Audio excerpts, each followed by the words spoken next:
Alors bonjour, mesdames et messieurs. J'ai encore le plaisir de continuer avec ma série de conférences sur la guerre civile et le corps de l'éphèbe en Grèce ancienne.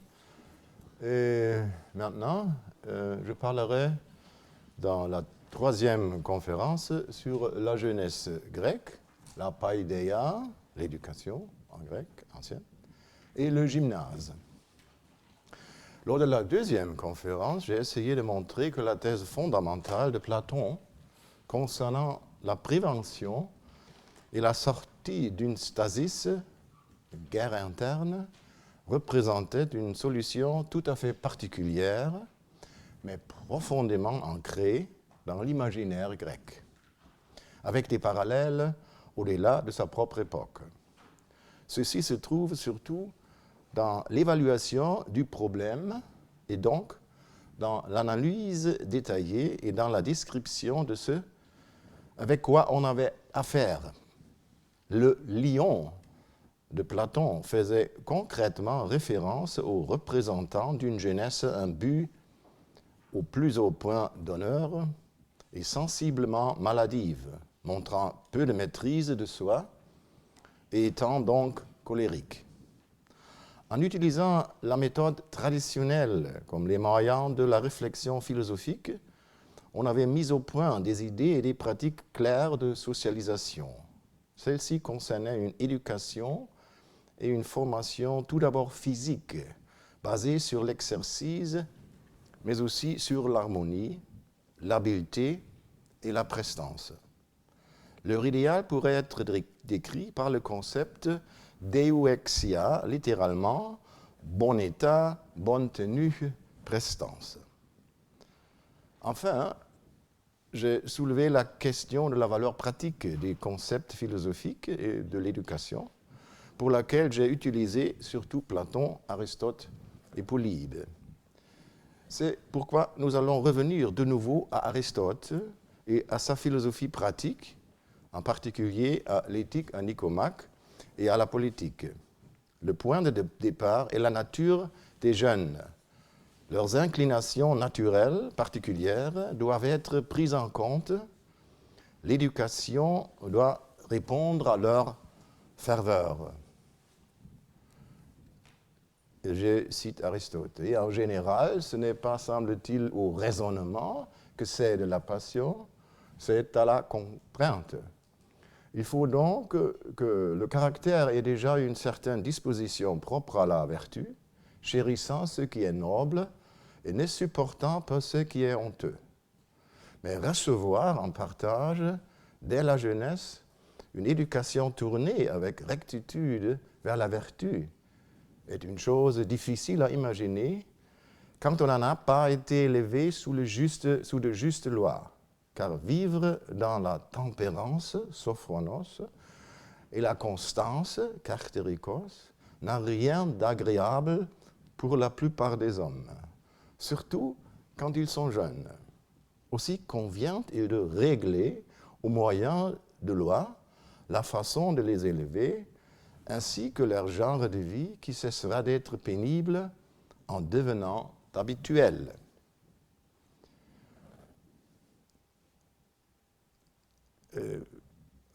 On ne saura donc renoncer à la coercition et à la pression, à la bia, raison pour laquelle Aristote fait intervenir très fermement l'autorité de la loi. Il est surtout nécessaire d'intervenir auprès des jeunes hommes qui ont des difficultés à mener une vie sage et contrôlée. Certes, dans l'éducation des hommes, la disposition naturelle, la physis, et l'instruction, la didaché, sont imposées, sont importantes en elles-mêmes, mais ne sont pas suffisantes. On a aussi besoin de l'accoutumance, de l'éthos, c'est-à-dire de l'exercice, de l'entraînement, de la mélèté. Celle-ci prépare l'esprit à l'éducation de la même manière qu'un champ doit être préparé avant l'ensemencement. Précisément, Dans ce contexte, interviennent certaines activités et occupations epithédoïmata, ou mieux, fixées par la loi, parmi lesquelles il y a la musique et la gymnastique, comme chez Platon. La musique et la gymnastique. Ainsi, l'accoutumance sous la forme d'exercice et de gymnastique conduit à une certaine tenue, hexis, du corps. Et la hexis, qui s'appuie sur l'accoutumance, sur l'éthique stai, est dans l'éthique aristotélicienne le fondement du bon usage des passions, des pathés. Ainsi, les exeis, en pluriel, les exeis mêmes peuvent être désignés comme des vertus, des aretae, dans l'éthique à Nicomaque. Selon Aristote, il y a accord sur le fait que les exercices sportifs doivent être pratiqués selon les classes d'âge. Pour les enfants et les jeunes, jusqu'à l'adolescence, à l'hébé, les exercices plus faciles doivent être prévus. C'est à partir de la transition vers l'âge adulte et pendant 3 années, selon Aristote, quand il y a aussi des leçons mathématiques, que l'on passe à un entraînement dur, à des pronoi, et à une diète stricte, à l'encophagia.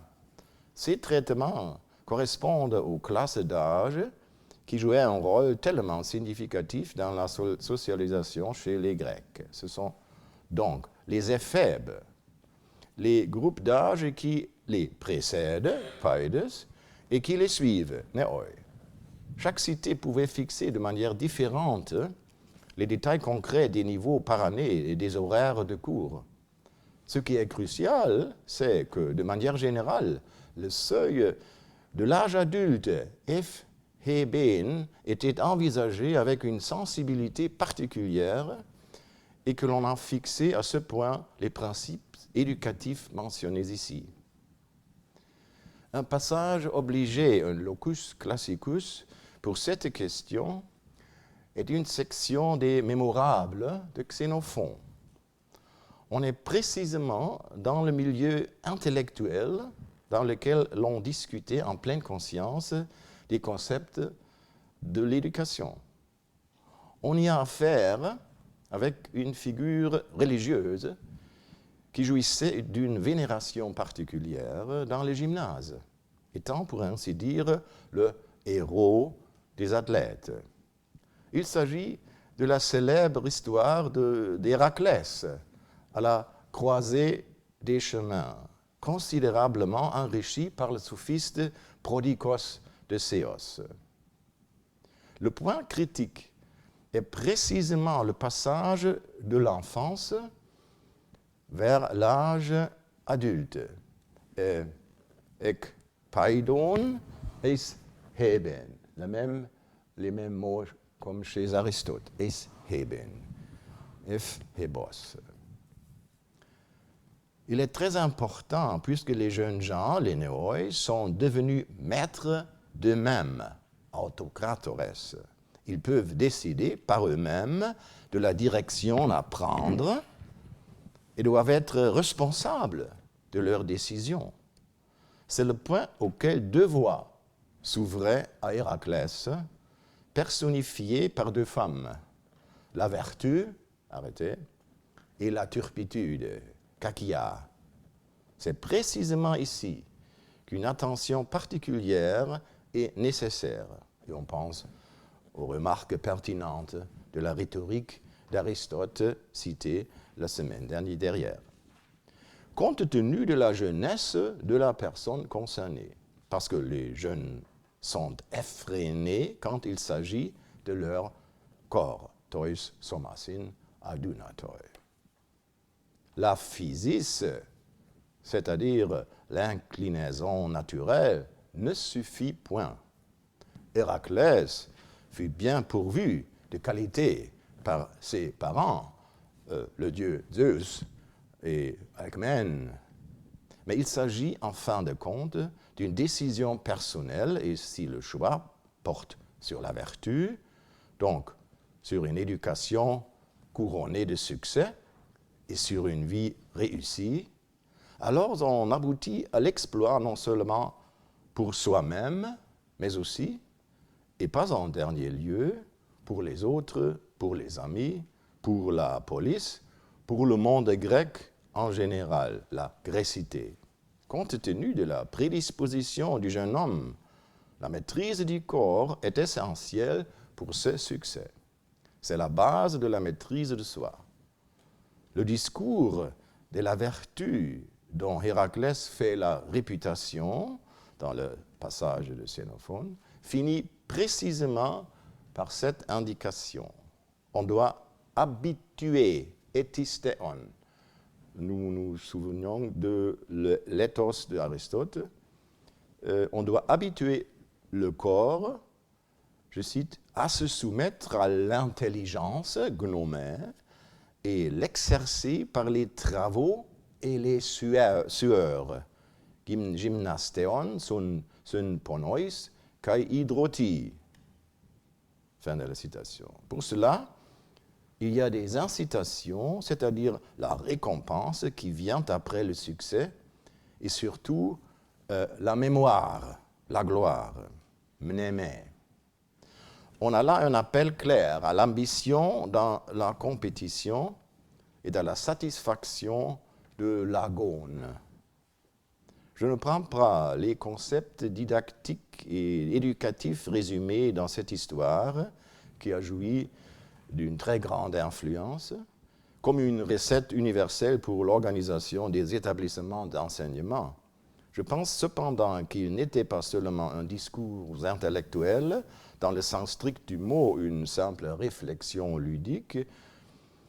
Ils ont rendu explicite et ont conceptualisé la connaissance implicite des relations psychosomatiques de la croissance et de la formation de la jeunesse, en prenant surtout en compte le seuil entre l'enfance et l'âge adulte.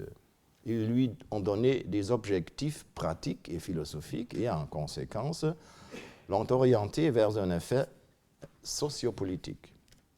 Je chercherai à montrer aujourd'hui que cet effet n'a pas été envisagé en termes de simple exécution d'un programme, mais par la prise en compte des principes essentiels. À ce propos, nous allons prendre à nouveau l'euexia comme leitmotiv, le lieu où ce type d'enseignement est particulièrement visible, c'est le gymnase de la fin de l'époque classique et de l'époque hellénistique, et c'est de lui que nous allons parler maintenant.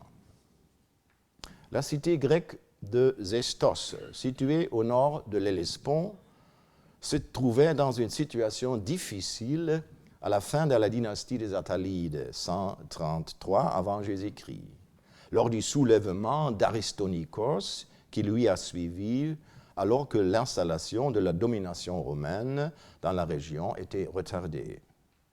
En raison des raids fréquents des voisins thraces, qui n'étaient pas vraiment pacifiés, son existence même était de plus en plus menacée.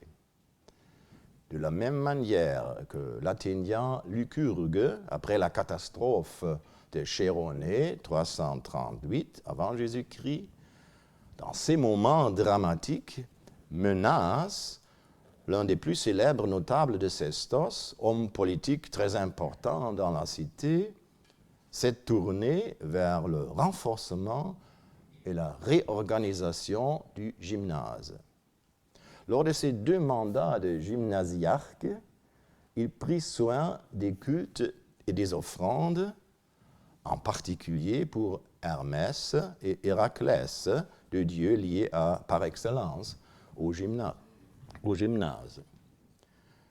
Il prit soin de l'amélioration de l'infrastructure, entre autres par la construction d'un bain, de son bon fonctionnement par l'approvisionnement en huile, ainsi que de l'intensification et l'élargissement des compétitions grâce aux prix offerts en récompense, surtout par la course, le lancer du javelot et le tir à l'arc, à la fois pour les garçons paides, que pour les adolescents, juniors, les ephéboi, les éphéboi, les éphèbes, et pour les jeunes adultes, néoi. Le moment choisi, l'anniversaire du roi, souligne irrémédiablement la signification politique de l'événement et l'adhérence à la dynastie, par ailleurs. En outre, l'offre éducationnelle, une paideia, était soutenue aussi par des salaires généreux accordés aux conférenciers pour les acroases conférences. Au premier plan se situe dans ce cadre l'accent mis sur la discipline, l'exercice, l'application à la tâche et la virilité en soi, la eutaxia, ascésis, philoponia, euandria. Caractéristiques étaient désormais les concours réguliers avec des prix et des inscriptions honorifiques sous la forme de 3 épreuves. Première, l'eutaxia, c'est-à-dire la discipline dans un sens militaire, plus exactement, du mandat à l'origine, dans le sens d'ordre dans la ligne de bataille, la taxis. Deuxième, la philoponia, c'est-à-dire l'application à la tâche, l'engagement, la zèle, l'endurance, selon Philippe Gautier et Miltiadis Chatsopoulos. Ce qui veut dire que les gens assument volontiers les efforts et les difficultés. Et troisième, ce qui nous est familier, l'euexia, le bon état, la bonne tenue, l'attitude digne, un concept qui a été traduit par présence, constitution, condition, c'est-à-dire la prestance. C'est une traduction des Louis Robert. Il s'agit plus précisément de montrer nettement de l'extérieur et à l'extérieur, mais aussi à l'intérieur, une bonne condition physique. Dans les cercles bourgeois de l'Allemagne, on utilisait jusqu'à récemment toujours le terme français de contenance. Du même souffle que ces 3 concepts centraux est prononcé ensuite le discours sur l'euandria qui avait été promu par ces 3 concepts. La direction et l'objectif final essentiel ressortent de la longue inscription honorifique pour Menas, Inschriften von Sestos, numéro 1, à laquelle nous devons toutes ces informations importantes. En tout cas claires et sans équivoque. Ce qui transparaît, c'est que derrière l'entraînement physique, on avait fixé au gymnase une orientation psychique et morale, dans le sens des normes sociales, qui exigeaient un engagement particulier, surtout dans la situation présente. Littéralement, après l'évocation de menaces externes et de l'activité de menace en tant que gymnasiarque, on lit, je cite, « Par son zèle si grand, son philodoxia, menace, engageait les jeunes gens, le néoi, à l'exercice et à l'endurance, l'ascésis, philoponia, par lesquels les âmes des jeunes gens, rivalisant de courage, Andrea, sont éduqués à l'excellence, arrêtée, des mœurs, des étés. » De toute évidence, il y avait à Sestos, surtout pendant la 2e mandat de gymnasiarque de Menas, une situation de crise.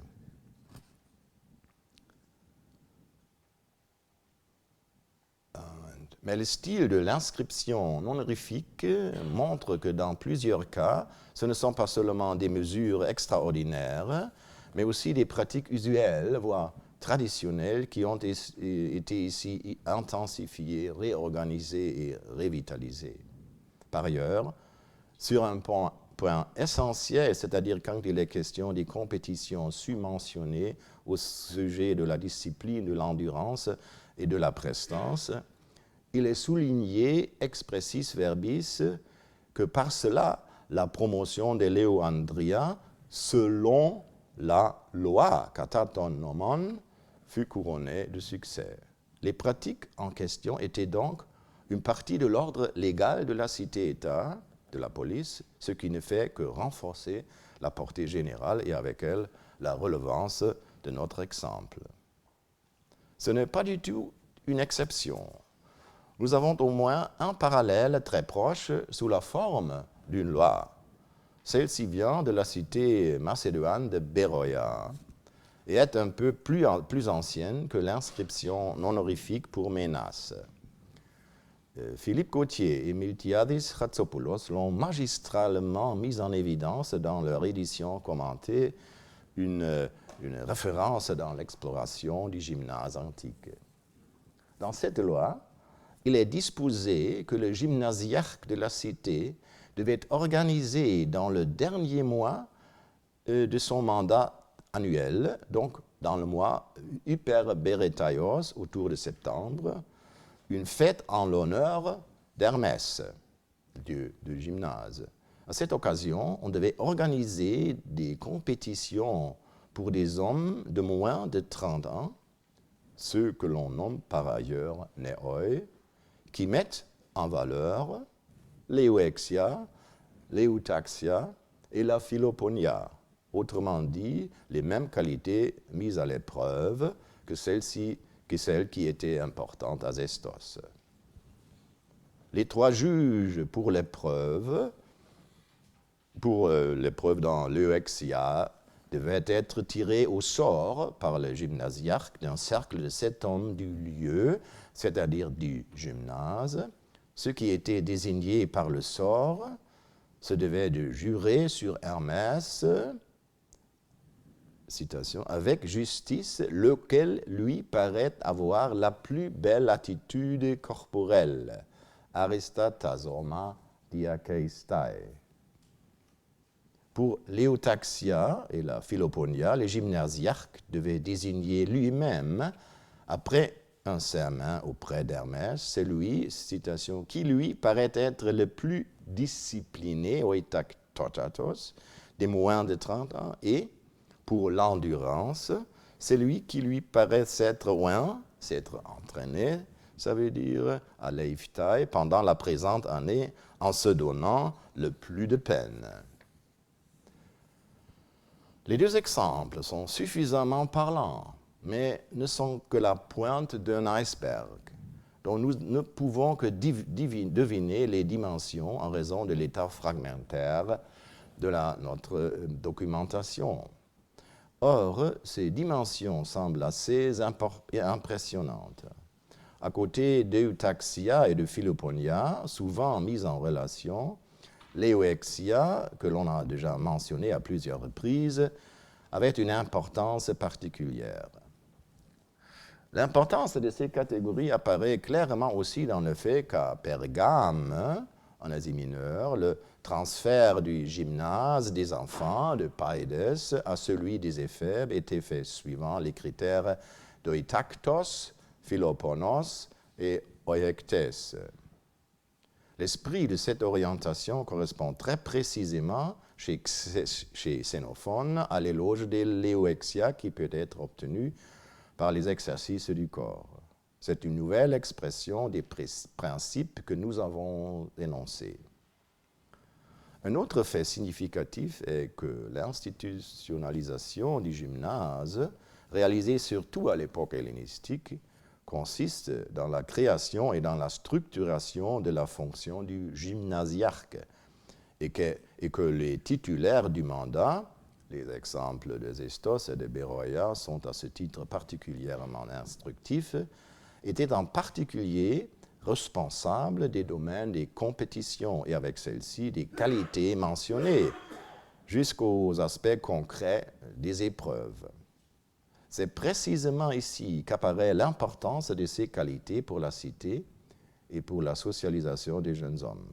En ce sens, le gymnasiarque était je cite Christophe Schuler, un modèle pour les Éphèbes et les Néoi qu'il formait pour leur rôle futur de citoyens de la cité.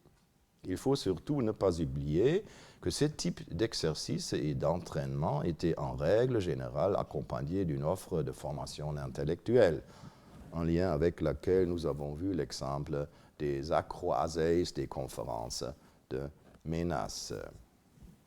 Aptitude pour l'ordre et discipline. Réjouissance dans l'exercice, dans l'entraînement, le don de soi et les luttes. Une bonne condition physique comme base d'une bonne tenue et d'une apparence décente.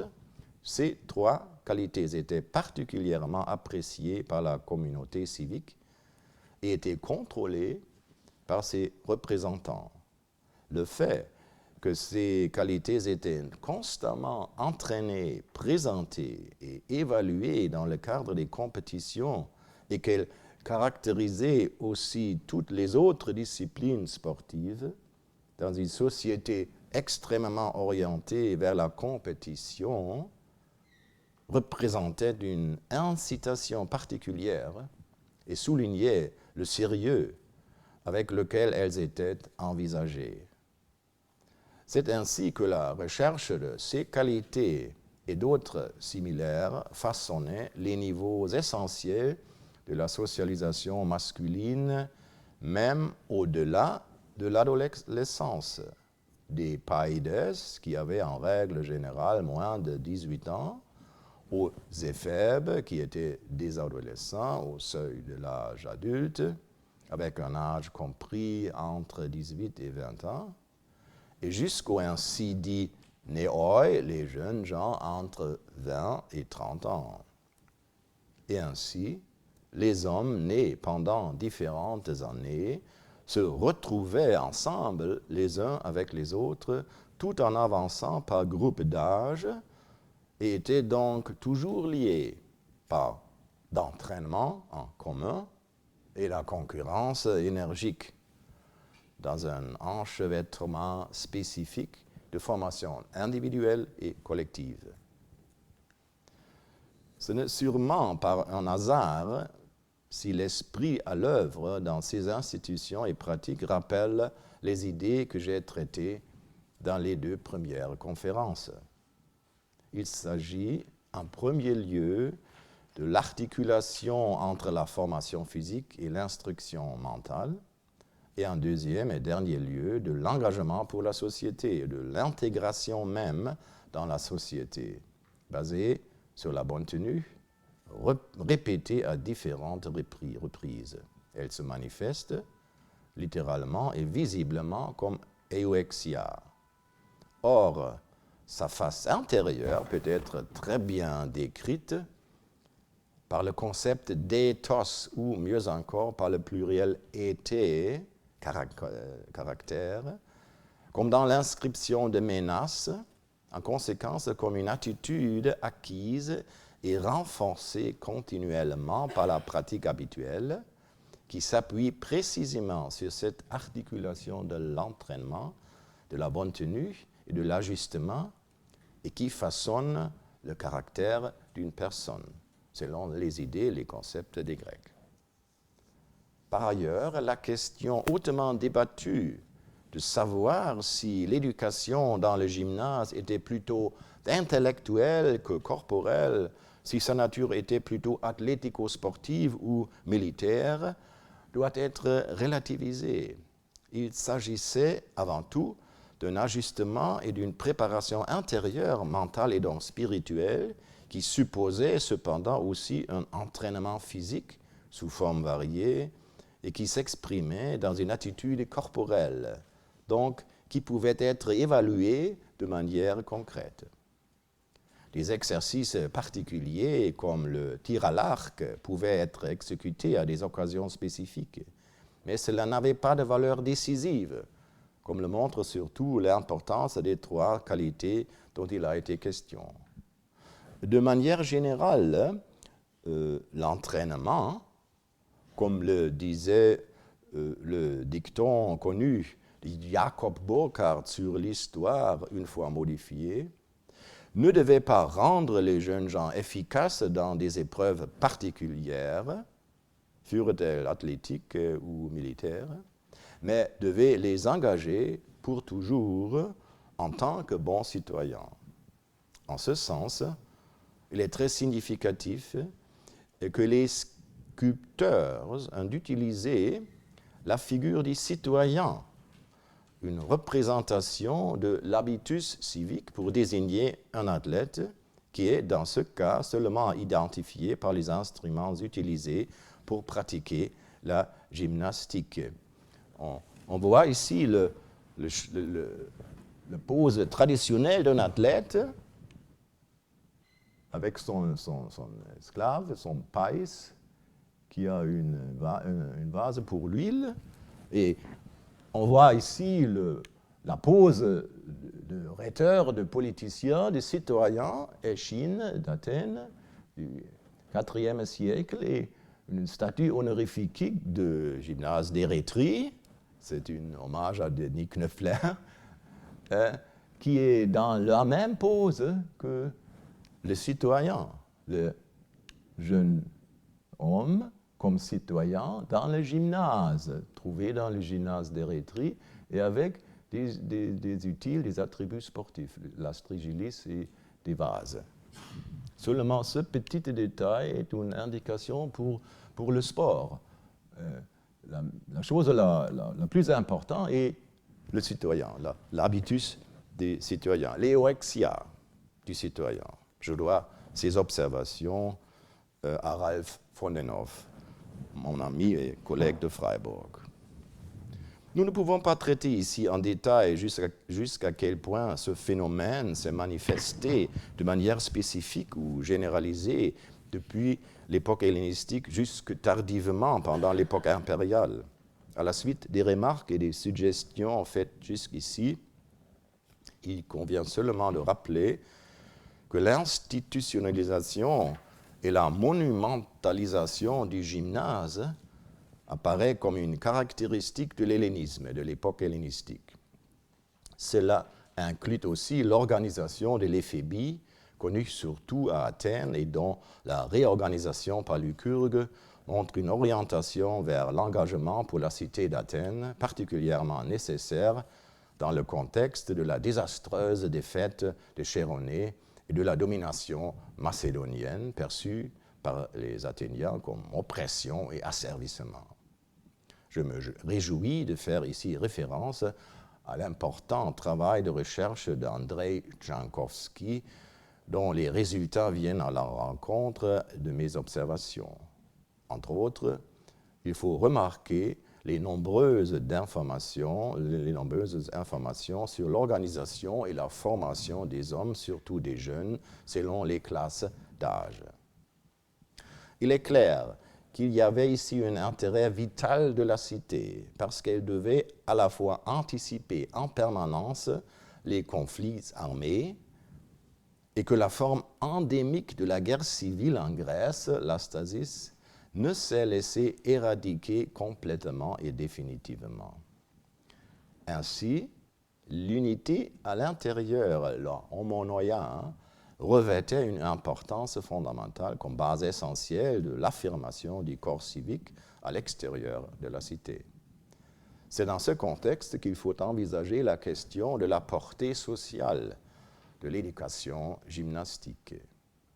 Comme nous disposons essentiellement des textes normatifs sur la question, nous n'avons aucune information empirique fiable de l'orientation des textes concernant les communautés des citoyens libres et des besoins mentionnés ici auparavant. Il résulte, à mon avis au moins, que l'objectif visait un cercle plus large et que l'on cherchait, par exemple par des mesures évergétiques, à offrir réellement les possibilités pour une activité gymnastique pour tous les citoyens. Il ne s'agit pas d'une éducation supérieure. Dans ce contexte, le fait que cette forme d'éducation gymnastique fut perçue comme spécifiquement grecque, voire même comme marque de l'identité hellénique, revêt dans nul doute une importance particulière. De manière significative, cela apparaît clairement dans une œuvre de Lucien, le dialogue Anacharsis, c'est-à-dire à une époque, le IIe siècle après Jésus-Christ, quand on ne considère plus que la cité grecque était effectivement à son apogée. C'est peut-être son champ de signes. Mais faisons attention et notons que l'anacasiste Lucien résume exactement tout ce que nous avons dit sur l'importance de l'éducation et ce que l'on peut rassembler sous la formule allitérante polis et paideia. Il nous apparaît clairement que les contemporains eux-mêmes ont perçu comme une particularité du mode de vie à la grecque l'utilité des exercices physiques de gymnastique, quand nous voyons mis en scène dans ce dialogue, à côté de Solon, le sage Scythe Anacharsis. Celui-ci était bien sûr un étranger fictif ou plus précisément une projection du discours grec tiraillé entre identité et exotisme, une figure dans laquelle on pouvait jouer avec ce qui fait le barbare et dans laquelle on pouvait aussi, pour une fois, imaginer une sagesse étrangère, analogue à l'image du bon sauvage, un miroir du miroir, pour filer la métaphore de François Hartog. Lucien utilise cette tradition pour mettre en scène devant nos yeux un débat sur le sens et de l'utilité du sport et donc des gymnasia. Le débat a lieu entre le sage grec Solon et le Scythe qui se montre comme un visiteur du gymnase, étonné au plus haut point devant les curiosités qu'il voit, comme si c'était de la folie. Il parle littéralement de mania. Ils sont fous, ces Grecs. Le regard de l'extérieur, construit ici, est brisé par une double ironie. L'étranger n'est qu'une figure imaginaire et, à beaucoup d'égards, par rapport à la tradition submentionnée, une figure idéalisée, comme d'ailleurs l'est aussi le personnage de Solon dans le dialogue. Il s'étonne des bizarreries des sports grecs qui lui sont totalement étrangers et met en question leur utilité pour la guerre. D'autre part, il est lui-même ironisé en tant qu'étranger. Il est donc clair que la gymnastique est ici présentée comme une particularité spécifique à la culture grecque, profondément ancrée en tant que telle dans la tradition grecque et clairement réglementée par le droit, comme le laisse entendre le personnage de Solon, le loi. Comme tout ce qui est essentiel chez les Grecs, le sport est l'objet spécifique d'un discours littéraire intellectuel où l'expression élégante du sophiste brillant à toute sa place. Ce discours concerne l'utilité de l'activité du gymnase pour la cité et donc la question du rôle social de la formation physique qui nous intéresse ici. Dans l'anacharsis de Lucien, ce discours a d'emblée une orientation particulière pour exprimer dans le dialogue même une position claire, une conception, une idée directive, une norme, une cible pour ainsi dire. On peut la résumer comme suit. La cité, la forme d'organisation politique et sociale par excellence, comme elle a été vue et pensée auparavant, repose essentiellement sur les citoyens et existe en même temps par ces citoyens. Ce sont eux qui forment la police et leur qualité est cruciale pour le bien-être de la communauté. Surtout les meilleurs citoyens, les aristoi politai, sont déterminants pour la meilleure forme de gouvernement. Pour cette excellence, la gymnastique, c'est-à-dire ce que l'on fait dans le gymnase, l'entraînement, la compétition du gymnase, dans le mot gymnastique, j'ai résumé tous les différents aspects. Dans ce sens, la gymnastique est essentielle. C'est vrai sur le plan général, aussi bien pour ce qui concerne le corps, que pour ce qui concerne l'esprit. C'est d'emblée évident que les deux forment une liaison inhérente et intime comme l'existence même de la cité. Du point de vue physique, l'activité du gymnase favorise la santé et l'esthétique du corps aussi bien en substance que dans la forme, en apparence. C'est ce qui garantit une meilleure santé, l'expérience riche de l'entraînement physique et de la compétition, de même que la force qui en résulte, ont un effet positif sur l'âme.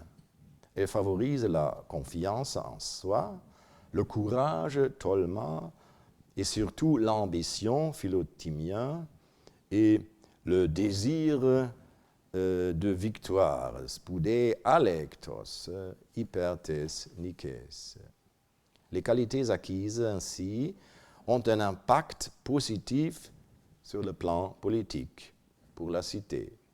En temps de paix, elle détourne des mauvaises directions et des objectifs contestables, à savoir d'un comportement arrogant et téméraire de la hubris, résultat de l'inactivité des argas et des efforts pour ce qui n'est pas convenable, philotimia vers l'aesira. On pense à l'autades, à l'arrogance chez Polybe. Autrement dit, pour parler dans nos termes d'aujourd'hui, elles agissent sur les normes sociales contre les attitudes et les comportements antisociaux. Orientée dans un sens positif, cette gymnastique promeut, avec les qualités acquises, l'esprit communautaire, le zum politoiostai, dans un sens spécial. Précisément parce que les participants se sentent connectés dans un agone commun qui garantit la liberté et la prospérité. La gymnastique est extrêmement importante pour le rapport avec l'extérieur, c'est-à-dire dans le cas extrême d'une situation de guerre. Tout d'abord, elle agit comme un moyen de dissuasion pour les voisins en raison de l'impression de supériorité perceptible de l'extérieur et surtout, elle offre une garantie d'intégrité, de liberté et de prospérité de la cité contre les ennemis potentiels et réels. Pour cela, et concrètement dans le combat même, les capacités d'endurance et d'habileté cultivées grâce au sport sont décisives. Le lien entre endurance et élégance, entre substance et forme, entre corps et esprit s'exprime avant tout dans une esthétique particulière. Il lui correspond, toujours dans l'anacharsis, le concept de deuexia. Ici, ce concept se réfère généralement au bien-être physique. Les individus bien entraînés ont une apparence radieuse et virile. Ils sont arénopoi. Ils ne sont ni trop épais, ni trop minces, mais ont une forme équilibrée, un symétron. S'ils se présentent nus, ils n'ont pas à avoir honte. L'euexia donne donc à la fois une bonne constitution et une bonne image. Cette constitution ne doit pas être comprise seulement en sens physique. L'euexia rend sensible, selon Lucien, dans l'apparence extérieure, l'articulation psychosomatique cruciale entre l'entraînement du corps et l'exercice mental. Je cite, « Nos jeunes gens, colorés et brunis par le soleil, ont un air mâle et plein de vie, un psychon qui annonce l'ardeur et le courage, le thermon et l'androdes. » Fin de la citation. Comme dans l'idéal classique de la kalokagatia, l'extérieur corporel et l'intérieur spirituel, mental, s'articulent ici dans un mélange remarquable du physique et du mental. Il ne faut pas oublier que dans la perspective d'une éducation visant à la fois le corps et l'esprit, ce gaufrage gymnastique s'accompagnait d'une éducation musicale et intellectuelle qui devait être intégrée avant toute autre chose et qu'à cet égard, la mimésis jouait un rôle important aussi dans le dialogue de Lucien. Mais le principe de base de cette éducation était l'articulation et la cohésion du corporel et du spirituel. En conséquence, au début, il y avait l'entraînement du corps avec ses circonstances et ses effets psychiques et mentaux dont on était bien conscient. Si l'on prend en considération le rapport entre activité au gymnase et activité politique, on constate que chez Lucien, et on peut avoir la certitude qu'il y a là une particularité de la culture grecque, voire de la grécité, il y a une conscience clairement développée et ordonnée du rapport entre entraînement physique au gymnase et organisation politico-sociale, c'est-à-dire d'un lien entre gymnase et cité, gymnastique et sens civique. Les citoyens se construisent par des pratiques gymnastiques. Pour Lucien, il s'agissait d'un programme clair. Du moins, il rend compte de l'existence d'une telle idée. La conformité est très proche avec les thèses concernant la signification de l'instruction physique pour la vie sociale et donc pour la cité, que Xénophon, par exemple, met dans la bouche de Socrate dans ses Mémorables, renvoie à une longue tradition dont nous avons déjà parlé. Mais n'est-ce pas un anachronisme au IIe siècle après Jésus-Christ, à une époque où la domination romaine est incontestée, sous la protection de l'Imperium Romanum, de prendre en compte l'armée, la guerre à laquelle l'anacharsis accorde une valeur si importante? S'agit-il ici d'autre chose que d'un regard rétrospectif nostalgique de la seconde sophistique sur la grandeur ancienne d'un passé figé comme classique? N'est-ce pas simplement qu'on pourrait l'indiquer la figure de Solon, une évocation de la cité de la bonne vieille époque dans une perspective romantique un peu ironisée? À mon avis, on ne devrait pas être aussi sceptique, à part le fait que la seconde sophistique, comme le montre le progrès de la recherche la concernante, ne peut guère être qualifiée de romantique. Les discussions continues sur le thème des activités du gymnase montrent qu'il s'agissait d'un discours vivant à l'intérieur du monde grec. À côté de l'anacharsis, on peut citer dans ce cadre l'œuvre de Philostrate sur la gymnastique, le gymnastikos, qui dresse des points avec la médecine, ou plus exactement avec les aspects médicaux de l'activité au gymnase.